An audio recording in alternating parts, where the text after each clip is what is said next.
King Kaiser. Hey everybody, welcome back to my channel. You'll have to pardon my dust here, I'm kind of working on rebranding my channel. Although I'm not really sure if you can count the 5 videos I've done so far as really a brand. But in any case, I've started streaming a lot on Twitch under the Twitch handle King Kaiser, and I'll put a link in the description below for that.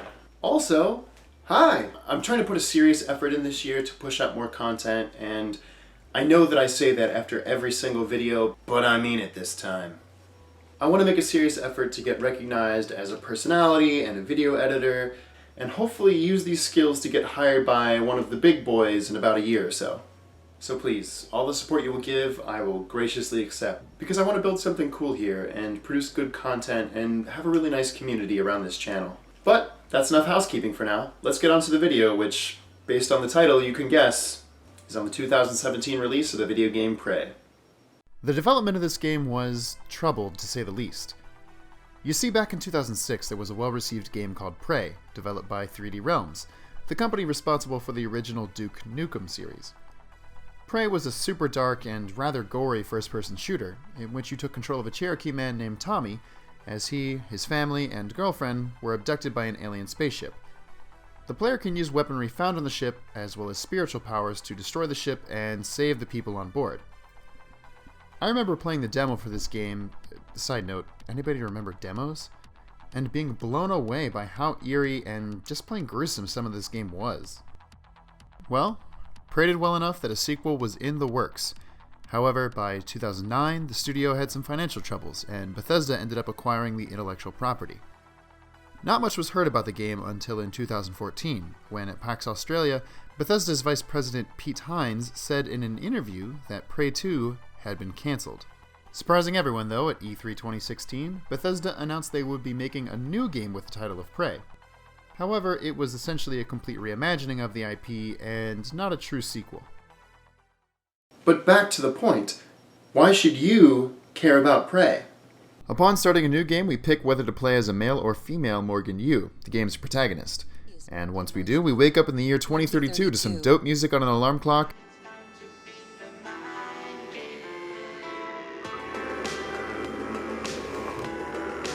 and a call from our brother Alex.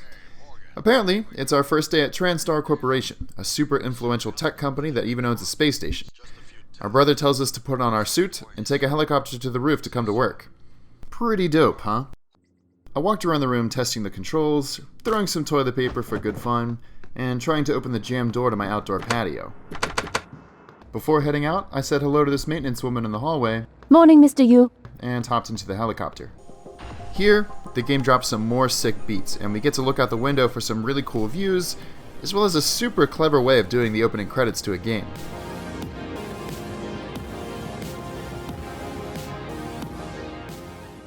Once we arrive, our brother apologizes, but says we have to go through some tests that all new employees must receive. I know the test might seem a little unconventional. The tests are stupidly easy, and made to make the player feel dumb. Okay, Morgan, listen carefully. I'd like you to do your best to hide in this room. Take your time, relax, think it over. No, I'm kidding. You only have 9 seconds. What's worse is the scientists studying you seem to not understand the choices you're making. Any synaptic register? At all? Sorry, let's keep things moving, Morgan. Head into room C. You're doing marvelous. Eventually, everything goes haywire as one of the scientists is suddenly attacked by his coffee cup, which turns into a monster and kills him. Oh my god! Security! Security!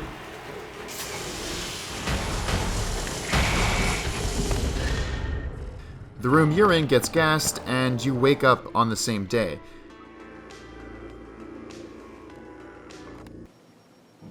This had me absolutely spooked. I got up and then noticed things were slightly placed differently in my apartment. And then the biggest freakout moment I had was when I checked my email and instead found my inbox full of creepy messages telling me to get out. When I finally left my apartment, I found that the maintenance woman had been brutally murdered. And even worse, the path to the roof was gone. Soon, I received a call from a mysterious man going by the name of January, telling me that if I wanted to know the truth, I needed to get out of my apartment. I picked up the wrench left by the maintenance lady and decided to break the fish tank in the hall. And it turned out that it wasn't a fish tank at all, but a one-way window / television screen thing. And now I was in an area that looked like the backstage of a movie set. Now here, I started getting Truman Show vibes. Finding a log of my daily activities that someone had recorded, and it turns out the reason I couldn't open my patio door was because there never was a patio, just another fake screen with a one-way mirror.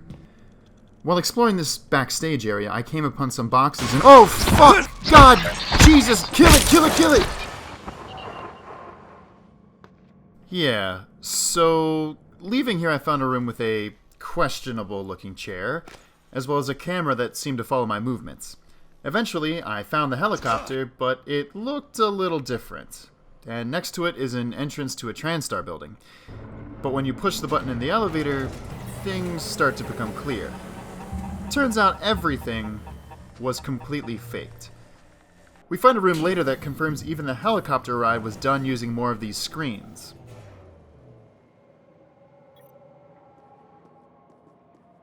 Now, I know I'm explaining this all pretty calmly here, but seeing this and slowly putting it together while playing the game was really mind-blowing. Next, we come upon a decontamination room, and while we're getting a rinse, we get to watch as this man gets completely obliterated in front of us by one of those things, and suddenly more of them spawn. It's here that we learn these aliens are called mimics, and they are the primary enemy that we'll be fighting in this game. Their actual name is Typhon, but they earn their name Mimic by their ability to change their appearance into any inanimate object in the room. And this is where I proceeded to smash every object in the room with my wrench. But this is also where the brilliance of this concept is explored. The mimics don't understand human society. They just imitate what's around them. So, see too many chairs next to each other? One's probably a mimic. This idea is so fresh and good, it kind of reminded me of John Carpenter's The Thing, which is one of my favorite horror films of all time. By making you distrust everything that's around you, it creates this feeling that you're never truly safe, which is good stuff. Eventually, we get a key card for the next area, and the game teases another enemy for us. Phantoms. Basically, the Typhon can also take humanoid form. And this is a great introduction to them. By showing us the spookier bad guy, but not making us fight them, it builds this really awesome tension. Around the corner, we find our first gun in the game, but not before the developers completely prank you by making one of the guns a mimic. Those evil bastards. And unfortunately, this gun doesn't shoot bullets, or really do any damage. Instead, this glue cannon shoots a material that rapidly hardens, which you can use to spray down mimics and freeze them before you go in with the wrench and beat them to death with ease. Which the game quickly requires us to use, showing us a bunch of mimics strolling into the area in front of us. Thankfully, this is where the game also introduces neuromods. Neuromods are these lovely tools that require you to stick a needle in your eye, but provide the user with skills they never had before. Sort of how Neo learned martial arts in The Matrix. This will feel a little weird. You poke yourself in the eyeball and bam, you've sadly learned how to hack computers, or learned how to repair broken machines, or learned to lift heavy things. The game frames this as leverage, but whatever, you can't learn how to be stronger. And here's another thing. The company TranStar was hoping to sell these neuromods for a huge profit, but I don't know how many people are going to be lining up to get stabbed in the eye. Which makes me think of the sequence in Dead Space 2, and my god. Anyways, past this area is where the game really opens up. Turns out we've been on the space station the entire time, which blew my mind. Also, it turns out that this is actually an open world game, which blew my goddamn mind again.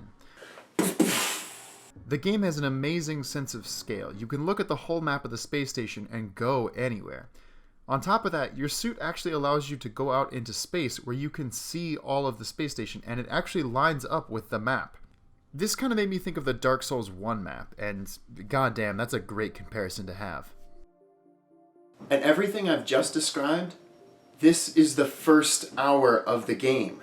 And this is why Prey has one of the most tight and clean openings to a game I've played in such a long time. And also why I feel like this game got really underappreciated last year. Now, that's not to say this game isn't without faults, because I'll get to those, trust me. But at this point, I was just super hyped to keep playing this game. Next, I had my first run-in with a phantom.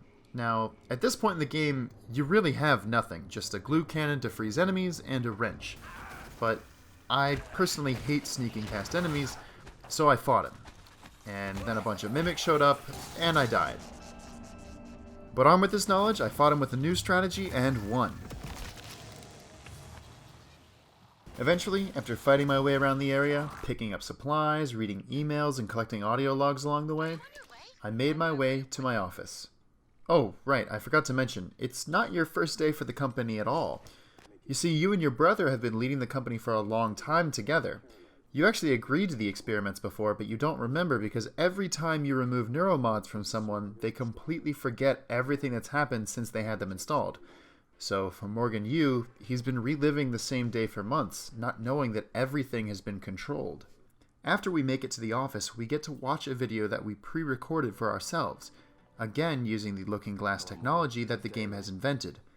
And holy shit, is this stuff cool. I mean, you could write an entire game based on this concept alone.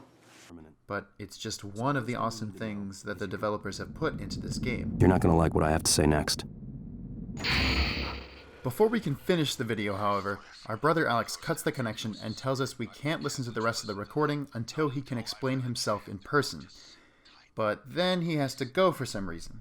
January instead teaches us how to get the connection up and running again, and we set off to do so we can listen to the rest of the message. And this is where the game gives us our first real gun. A pistol. It's not super powerful, but there is a weapon upgrade system in this game. On top of that, the game also has 4 raw material types, which you can use to fabricate weapons, items, and even neuromods once you have the proper blueprints for making them. Also in this area is the security office for the station, but the door is locked, and you can't hack it because you need a keycard, and I hadn't found it yet. But this is where I started realizing how this game allows you to play it the way you want. Because if you look up, you can see an air duct that you can access by using the glue cannon to create a ledge and climb onto the pipe above. This got me into the security center and got me an early shotgun, which is one of the strongest weapons in the game. Also, I found a log of every person on the space station. It seems that everyone on the ship has a form of tracking on them, so we can see where everyone is, and if they are still alive or not. And this is completely accurate. It will update if someone dies in real time. Oh yeah, you do actually meet other living human beings in this game, but we'll get to that later. Going back to the game giving you multiple ways to play, take this locked door leading to another section of the ship. I couldn't get in because the door was locked, and my hacking skill wasn't high enough yet. But I used my smarts to break the glass here, and then just pushed the button on the screen to open the door manually. While trying to turn the connection back on, I found this caged area with some loot stashed inside of it. Unfortunately, I couldn't get to it because I didn't have max strength yet to move these boxes. But the game also has recycler grenades, which convert anything around them into the raw materials used to make them. So I was able to get through to the loot, and picked up more raw materials for building upgrades. Again, showing how the game lets you solve puzzles in multiple different ways. Eventually, we managed to turn the connection to the Looking Glass servers back on, and we get to see this little scene between 2 scientists play out from 3 different angles. If you were to keep watching after this interaction is over and follow one of the scientists, you'll see him put a thermos on a weight measuring plate and open a secret compartment in the wall. Sure as hell, you can find his thermos in the room, bring it over to the plate, and open the stash for more goodies. Further cementing the way that this game rewards the player for doing a little extra research on their own. Well, after all this, we make our way back to the office and we hear the rest of the message that we left for ourselves. It turns out that us from the past wants us to destroy the space station. All of it, including our research. The argument we make is that none of the aliens can be afforded the chance to make it back to Earth. And as it stands, we have been exposed to them, so there's a chance that we could be infected and bring some of the aliens back to Earth as well, so we gotta die too. Yeah, it sucks. Also, Past Us warns us again not to trust our brother. Also, a super cool thing to note here, if we look to the left, we see a password to the safe. This is actually a room we've been in earlier in the game, but the password had been erased, so if we go back at this point, we could open it if we wanted to. Just another example of this game trusting the player to be smart. It's here that we get to meet January in the flesh. Steel. Like I said, January is an AI that Morgan from the past created to help us destroy the space station. January tells us that we need to get 2 activation keys to start the self-destruct sequence.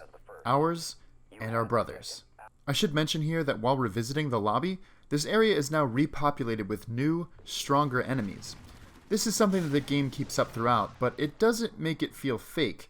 The corpses of enemies you killed are still around, and you get a sense that the Typhon are populating and growing in influence across the space station throughout the whole game. While we set out to find the keys to blow up the space station, we get a call from a codenamed December, telling us he's another AI that we created to help us escape the space station, instead of destroy it. And this further pushes the idea of the game making you question where to put your trust.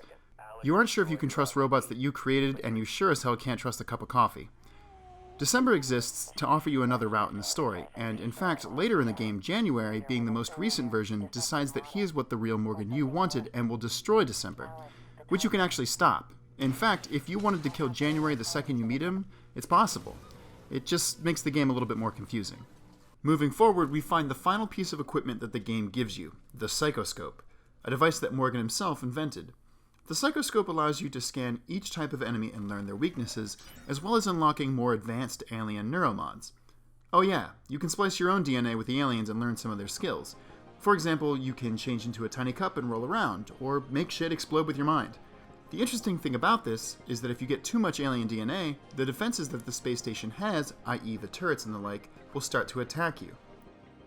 So, just to recap, all of the systems that this game has going for it. Neuromod's an upgrade system for your character, which you can choose to either improve your human self or invest into alien modifications, each side giving you positives and negatives. The Psychoscope, which allows you to scan enemies to discover their weaknesses and learn new abilities. The ability to upgrade your weapons, provided you have the raw materials and the know-how to do so. Stations, which allow you to break down items into raw materials for crafting, as well as grenades that can do the same. Blueprints that you can find to allow you to create new things. Chip upgrades for both your suit and your Psychoscope. And I didn't even mention it before, but there is a status effect system in this game. Although, it's mostly worthless. And even with all of these systems in place, the game introduces them at such a speed that it never feels overwhelming. Now, I know I referenced Dark Souls earlier in the video, but I'd like to make another comparison to a game here. The way that this game has all of these systems in place, and it lets the player use them the way they want to, even if it's not the way that the developers originally intended, but it still works because the game is just that tight and brilliant. What other game does it make you think of that came out this year?